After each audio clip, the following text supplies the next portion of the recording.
Этот мальчик с аутизмом не позволял никому прикасаться к себе, но то, что произошло затем, просто невероятно. Шарлотта услышала, как Макс плакал в гостиной, и быстро вошла в его спальню. Это была знакомая сцена. Макс, ее 5-летний сын, сидел на полу, подтянув колени к груди, его крошечное тело дрожало от каждого всхлипа. Сердце Шарлотты тонуло, когда она протянула руку, чтобы утешить его, но прежде чем ее рука могла коснуться его плеча, Макс резко отстранился. «Нет!» — закричал он, сжимаясь в себе. Его маленькие ручки закрывали уши. Шарлотта замерла, убирая руку, когда волна безысходности накрыла ее. Это был не первый раз, когда Макс реагировал так.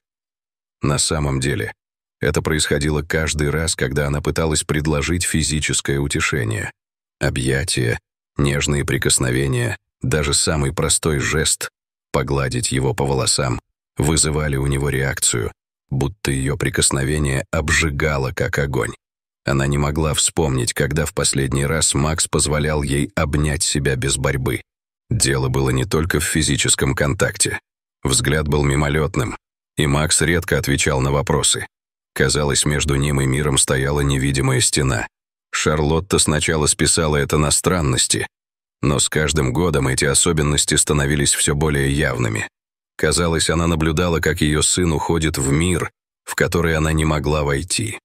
Этой ночью, когда Макс наконец заснул, Шарлотта начала искать ответы в интернете.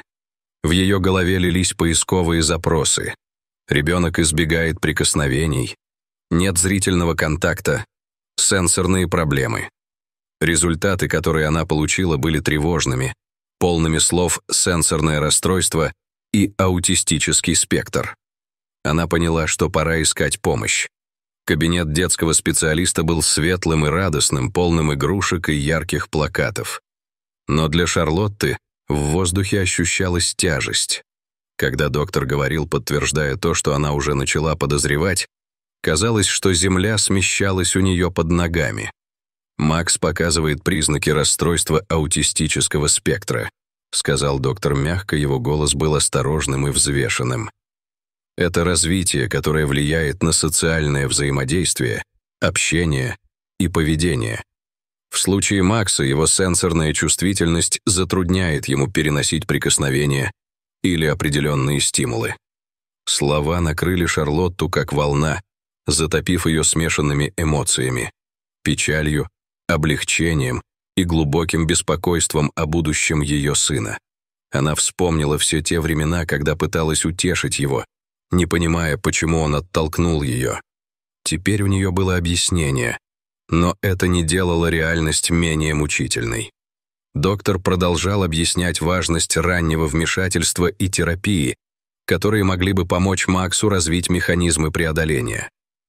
«Вы также можете рассмотреть возможность заведения служебной собаки», — предложил он. Служебные животные продемонстрировали огромные преимущества для детей с аутизмом. Они могут помочь с эмоциональной регуляцией и предложить уверенность. Служебная собака?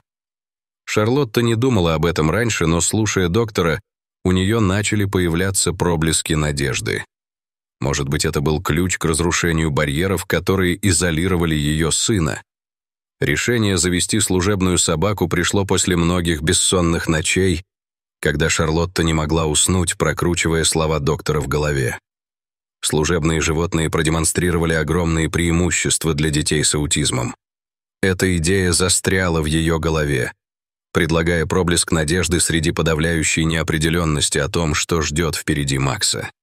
Мысль о компаньоне, который мог бы помочь преодолеть разрыв между Максом и окружающим миром, успокаивая его в моменты перегрузки и предоставляя поддержку, казалась Шарлотте неотъемлемой частью ее мечты. Чем больше Шарлотта читала о служебных собаках для детей с аутизмом, тем больше убеждалась, что это мог быть способ помочь Максу. Она узнала, что такие собаки могут выполнять задания, которые казались почти волшебными, прерывать вредные действия, обеспечивать глубокое давление для снятия тревожности и даже поощрять социальное взаимодействие. Для ребенка, как Макс, который построил невидимые стены вокруг себя, чтобы блокировать подавляющие ощущения мира, Служебная собака могла стать ключом к открытию двери, закрытой слишком долго. Но получить служебную собаку не было так просто, как просто позвонить. Первой задачей было найти авторитетную программу, специализирующуюся на обучении собак для детей с аутизмом. Шарлотта обнаружила, что эти программы очень востребованы, с длинными списками ожидания и обширными требованиями. Она заполнила анкеты, предоставила медицинские документы и прошла собеседование. Каждый этап требует терпения и надежды, понимая, что это путешествие не просто о том, чтобы найти собаку, а о том, чтобы найти правильную собаку для Макса. Когда Шарлотта наконец нашла программу, которая казалась идеальной, она столкнулась с другой преградой — ценой.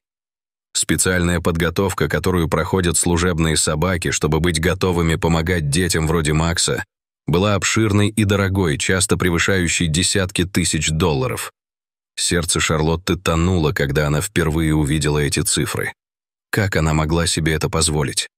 Ее семья уже вытянула свои ресурсы до предела, оплачивая терапии и лечение для Макса. Но Шарлотта не собиралась сдаваться. Она сделает все возможное, чтобы дать своему сыну лучший шанс на светлое будущее. Шарлотта начала исследовать возможности сбора средств и гранты на служебных собак. Она обратилась к местным общественным группам, друзьям и даже незнакомцам за помощью. Она была потрясена щедростью людей, которые сочувствовали ее борьбе. Пожертвования, большие и маленькие, начали поступать. Друзья организовали ярмарки, в то время как местные компании жертвовали выручку от специальных мероприятий. Сообщество объединилось вокруг Макса. Каждое пожертвование приближало их к цели. Казалось, что все понимали, что это больше, чем просто финансовая необходимость. Это было о том, чтобы дать маленькому мальчику шанс жить полноценной жизнью. Прошло несколько месяцев, и, наконец, настал день, когда Шарлотта получила звонок из программы службы собак. «Шарлотта, у нас есть подходящая пара», — сказал тренер. «Его зовут Торнадо, и мы считаем, что он станет отличным компаньоном для Макса». Шарлотта затаила дыхание. Торнадо. Даже имя звучало правильно. Она слушала, как тренер описывал Торнадо, золотистого ретривера, который проявлял особую склонность работать с детьми, особенно с аутистами. Торнадо был спокойным, нежным и терпеливым, качествами, которые были необходимы для собаки, помогающей ребенку, как Макс, которому нужен был кто-то, кто мог бы справиться с его непредсказуемостью и успокоить его тревоги. Тренер объяснил, как Торнадо был обучен выполнять задания, специально адаптированные к потребностям Макса, такие как глубокая терапия давления, чтобы успокоить его во время истерик, и прерывание повторяющихся действий, которые могли бы привести к самоповреждению. Руки Шарлотты тряслись, когда она повесила трубку. Смесь волнения и тревоги охватила ее. Она не могла дождаться, когда Макс встретит Торнадо, но постоянный страх о том, что может произойти, если встреча пройдет неудачно, гложет ее. Что, если Макс будет перегружен присутствием собаки? Что, если он не установит связь с Торнадо? Или, что еще хуже, отвергнет его так же, как часто отстранялся от прикосновений? Шарлотта не могла вынести мысли о том, что надежда, которая поддерживала их в течение месяцев ожидания, может рухнуть. Чтобы подготовиться к встрече, Шарлотта показала Максу фотографии Торнадо. Она объяснила простыми словами, что собака особенная и будет его другом. «Он здесь, чтобы помочь тебе, Макс», — говорила она мягко. «Он хочет быть твоим товарищем». Но реакция Макса была нейтральной в лучшем случае. Его взгляд отворачивался от экрана, его интерес к разговору быстро исчезал. Шарлотта не была уверена, понимает ли он или вообще слушает. Дни, предшествующие встрече, казались бесконечными. Каждый из них был заполнен ожиданием, которое заставляло сердце Шарлотты биться быстрее. Она тщательно планировала каждую деталь дня. Она знала из опыта, как важно контролировать окружение Макса, чтобы предотвратить сенсорную перегрузку. Она выбрала тихую комнату в учебном центре, с мягким освещением и минимальными отвлекающими факторами. Тренер посоветовал Шарлотте, как представить торнадо, чтобы это было как можно более деликатно, позволяя Максу подойти к собаке в своем темпе без какого-либо давления. Ночью перед встречей Шарлотта лежала без сна, глядя на потолок. Мысли путались с надеждой и сомнением. Она представляла, как Макс касается торнадо в первый раз. Преграды растворяются в одно мгновение, но затем ее мысли вызывали образы Макса, отворачивающегося, снова уходящего в свою оболочку. Шарлотта сталкивалась с множеством моментов, когда осмеливалась надеяться на прорыв, только чтобы снова увидеть, как дверь закрывается. Этот раз казался другим, но страх разочарования все еще пугал. Наконец, когда наступил день встречи, Шарлотта глубоко вздохнула и приготовилась к всему, что может произойти. Она собрала несколько любимых игрушек и угощений Макса, надеясь, что они могут успокоить его, если все пойдет не по плану. Она наблюдала, как Макс натягивает свой любимый рюкзак с динозавром. Его маленькое лицо было невозмутимо, когда он садился в машину. Для него это была просто еще одна вылазка, но для Шарлотты это был момент, который мог изменить все. Поездка в учебный центр проходила в напряженной тишине, разбавленной лишь редкими звуками работы двигателя. Шарлотта взглянула в зеркало заднего вида на Макса, который смотрел в окно. Его выражение было пустым. Она вернулась к дороге, крепче сжимая руль. «Пожалуйста, пусть все сработает», — прошептала она себе. «Пожалуйста, пусть это будет начало чего-то нового». Когда они прибыли в учебный центр, сердце Шарлотты колотилось в груди. Тренер «Торнадо» встретил их у входа. Ее голос был спокойным и ободряющим, когда она объяснила, как будет проходить знакомство. «Мы приведем торнадо, и он сам подойдет к Максу», — сказала тренер. «Никто не торопит. Мы хотим, чтобы это был положительный опыт для него». Шарлотта кивнула, проглатывая комок в горле. Она взяла Макса за руку, когда они шли по коридору в комнату для встречи. Каждый шаг казался тяготеть на себе целый мир. Когда они достигли комнаты, Шарлотта увидела торнадо сквозь небольшое окно, терпеливо ждущего с дрессировщиком. Вид собаки, прекрасного золотистого ретривера с мягкой золотистой шерстью, вернул проблеск надежды в ее сердце. Дверь открылась, и тренер ввел торнадо в комнату. Шарлотта с замиранием сердца наблюдала, как торнадо вошел с аккуратным, неторопливым шагом. Его глаза обсматривали комнату, а затем остановились на Максе. Спокойное присутствие собаки заполнило пространство, и на мгновение все остальное потерялось. В комнате было тихо, кроме звука когтей торнадо, тихо стучащих о пол, когда он шел рядом со своим дрессировщиком. Спокойное поведение золотистого ретривера излучало мир, который контрастировал с бурей эмоций внутри Шарлотты. Она взглянула на Макса, который сидел на полу, скрестив ноги, сжимая свою любимую мягкую игрушку — маленького динозавра, который он всегда носил с собой. «Макс, это торнадо», — сказала Шарлотта, ее голос был устойчивым, но с волнением. «Он здесь, чтобы быть твоим другом». Макс не глядел наверх. Его глаза оставались прикованными к его iPad в руках. Его тело было напряженным. Дрессировщик аккуратно подвел торнадо ближе к Максу, побуждая собаку тихо сесть в нескольких футах от него. Пару минут ничего не происходило. Макс остался в своем мирке. Казалось, что он не осознает присутствие торнадо.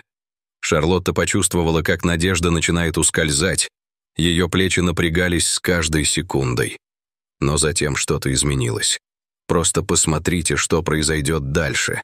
Это невозможно. Торнадо лег, положив голову на лапы, и издал низкий вздох. Тонкий звук привлек внимание Макса. Он взглянул в сторону торнадо. Его глаза были любопытными, но настороженными. Торнадо остался совершенно неподвижным. Его нежные глаза встретились со взглядом Макса с тихим пониманием. Медленно Макс протянул руку и неуверенно коснулся шерсти торнадо. Шарлотта затаила дыхание, едва веря своим глазам. Это был первый раз, когда она видела, чтобы Макс добровольно прикоснулся к чему-то вне своей зоны комфорта. Рука ее сына лежала на спине торнадо, его пальцы сжались в мягкой шерсти собаки. Тишина в комнате казалась усиливающей значение момента. Торнадо ответил, чуть сдвинувшись ближе к Максу. Его теплая туша прижималась к боку мальчика. Макс не отстранился. Он наклонился к торнадо, положив голову на золотистую шерсть собаки. Барьер, который мешал Шарлотте достучаться до сына, казалось, растаял, когда Макс обнял торнадо, зарыв лицо в шершавой шерсти собаки. Затем он сел на пол, прислонившись к своему новому другу, и продолжил играть в свою любимую игру на iPad. Казалось, что он и торнадо были старыми друзьями. Слезы наполнили глаза Шарлотты, когда она наблюдала за происходящим. Это был момент, которого она так ждала. Момент, который казался недосягаемым так долго. Макс обнимал торнадо с глубиной привязанности, которую она никогда не видела прежде. Для ребенка, который избегал прикосновений и испытывал трудности в установлении связей, это было поистине чудом. Рука Шарлотты стремительно кинулась на рот, когда она старалась сдержать поток эмоций. Она хотела запечатлеть этот момент, чтобы заморозить его во времени. Она села по другую сторону от торнадо и нежно погладила собаку. Затем тихо потянула свой телефон и сделала фотографию Макса, который расслаблялся на торнадо, зрелище, которое она боялась никогда не увидеть. Этот образ был сырой, непринужденный. Это было изображение мальчика, находящего утешение в самом неожиданном компаньоне. С течением дней торнадо стал больше, чем просто служебной собакой. Он стал доверенным другом, напарником и другом Макса. Связь между ними углублялась с каждой встречей, каждой маленькой победой. Торнадо, казалось, чувствовал, когда Макс тревожится, нежно подталкивая его или прижимаясь к нему, предоставляя успокаивающее давление. Мальчик, который когда-то избегал прикосновений, теперь находил утешение в присутствии торнадо, искал его для комфорта в моменты стресса. Это было не только дома, где торнадо изменял обстановку. На терапевтических занятиях спокойное влияние торнадо помогало Максу сосредоточиться и меньше поддаваться приступам гнева. В местах, где хаос звуков и видов когда-то был слишком подавляющим для Макса, стабильное присутствие торнадо обеспечивало ему опору, делая новые опыты более управляемыми.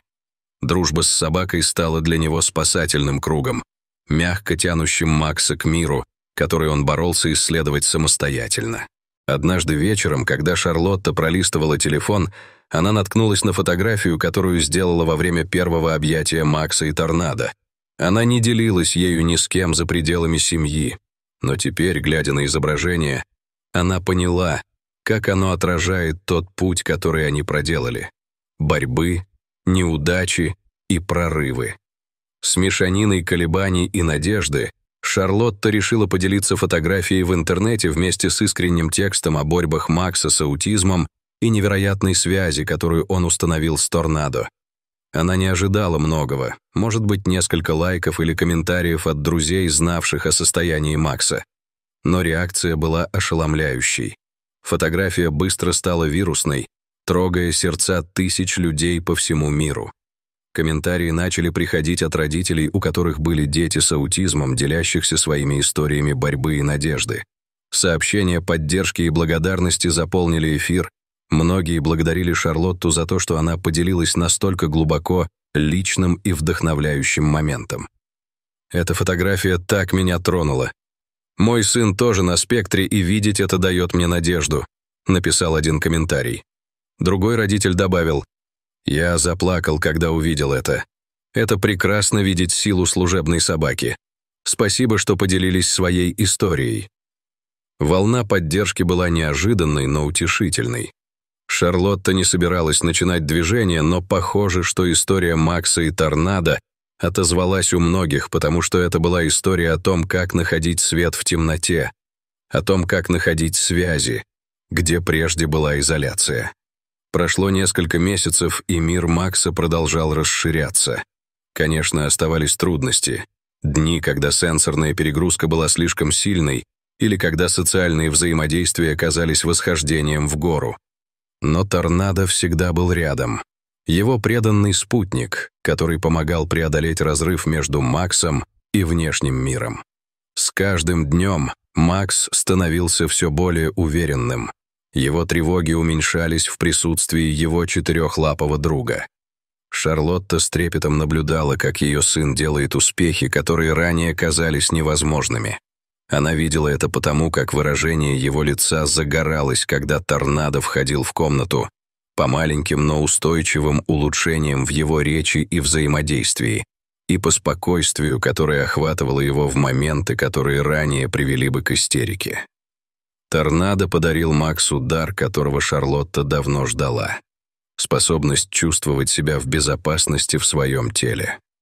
Фотография, которая тронула тысячи, продолжала напоминать о трансформирующей силе любви, стойкости и непоколебимой преданности матери, стремящейся обеспечить лучшее для своего ребенка. Путь Макса еще не закончился, но с торнадо рядом дорога впереди казалась немного менее пугающей. Какой невероятный рассказ! Что вы думали произойдет? Дайте нам знать в комментариях ниже. Спасибо за просмотр. До новых встреч!